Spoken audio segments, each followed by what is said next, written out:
మరి పెద్దవాళ్ళు ఎవరు అని అంటే ఒక దగ్గరనేమో రెడ్డిపల్లి, చిప్పల్తిర్తి, తునికి ఈ 3 గ్రామాల మధ్యలో ఒక 400 ఎకరాల ఫామ్ హౌస్ వచ్చింది. దాని అలైన్మెంట్ మార్చి ఈ ఫామ్ హౌస్ పక్క నుండి పోయేటట్టు చేసుకున్నారు. తద్వారా ఆ భూమి విలువ పెరగాలని అక్కడ ఒక 5 స్టార్ రిసార్ట్ రన్ చేస్తూ ఉన్నారు. దాంట్లకు ఈ గ్రామాల ప్రజలకు ఎంట్రీ లేదట. సో ఈ గ్రామస్తులు అక్కడ ఏముందో చూద్దామని పోతే బైక్ మీద దొంగతనంగా మేము సంగారెడ్డి వాళ్ళం, హైదరాబాద్ వాళ్ళం అని చెప్తే అందులోకి రానిచ్చిరేరు ఫంక్షన్ ఉన్నప్పుడు. వాళ్ళు చూసొచ్చి చెప్పినటువంటి మాట గ్రామస్తులు, ఇది నాకు ప్రూఫ్ లేదు, కాకపోతే వాళ్ళు చెప్పేటటువంటి పేరు ఈ ఫామ్ హౌస్ హరీష్ రావు గారిది అని చెప్తా ఉన్నారు. అందుకని అలైన్మెంట్ మార్చినారని చెప్తున్నారు.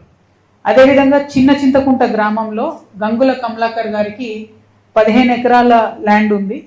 అక్కడ 15 ఎకరాల్లో ఆయన కెమికల్ ఫ్యాక్టరీ పెట్టాలని కూడా వారు ట్రై చేస్తే చిన్న చింతకుంట గ్రామస్తులందరూ కూడా మరి వ్యతిరేకం చేస్తే ఆ ప్రపోజల్ ఆయన ఆపేసి, కానీ ఓనర్షిప్ వారిదే ఉందని చెప్తా ఉన్నారు. నాకు క్లారిటీగా లేదు.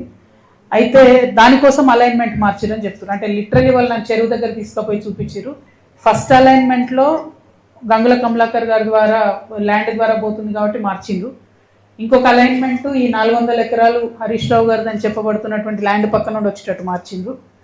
ఇంకొక అలైన్మెంటు మన నవీన్ రావు గారు అని ఎమ్మెల్సీ ఉంటారు, ఆయనది 18 ఎకరాల ల్యాండ్ ఉంది, ఆ ల్యాండ్ పోకుండా మార్చిర్రు అని చెప్తుంది. సరే ఇది ఎవరి ల్యాండ్ ఏందన్నది వాళ్ళు వచ్చి క్లారిటీ ఇచ్చుకోవాలి. ఎందుకంటే గ్రామస్తులు పదే ఈ పేర్లే చెప్పారు. నిన్న మీరు అందరు కూడా చూసి లైవ్ ఉంది, సీక్రెట్ ఏం లేదు, అదే పేర్లు చెప్తూ వచ్చారు.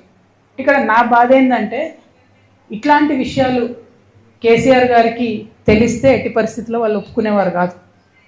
ఇది నేను ఇక్కడ అబ్జర్వ్ చేసిన నిన్న మెదక్లో. ఎందుకు ఓడిపోయినాం మెదక్ అని ఆలోచన చేసి ఇట్లాంటి పనులు చేయడం వల్ల ఓడిపోయాం. కేసీఆర్ గారి కళ్ళకు గంతలు కట్టి ఇట్లాంటి పనులు చేయడం ద్వారా ఓడిపోయాం.